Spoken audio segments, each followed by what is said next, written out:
লাইয়ের খোসা ভাজা তোমরা কে কে খেয়েছো বন্ধুরা? আমি আজকে লাইয়ের খোসা ভাজা করছি পোস্ত দিয়ে।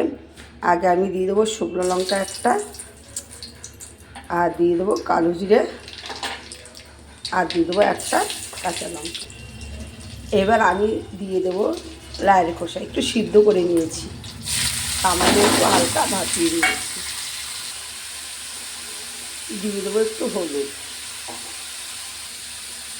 দিয়ে দেবো লবণ। লবণটা আমি অল্পই দেবো, কেননা আগে আমি লাল খোসাটাকে নুন দিয়ে একটু ভাপিয়ে নিয়েছি।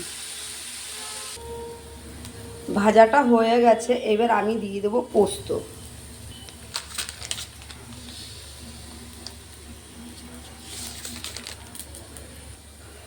আমি ভালো করে পোস্তটা নাড়াচাড়া করে দিয়েছি খোসার সাথে। এবার আমি নামিয়ে দেবো।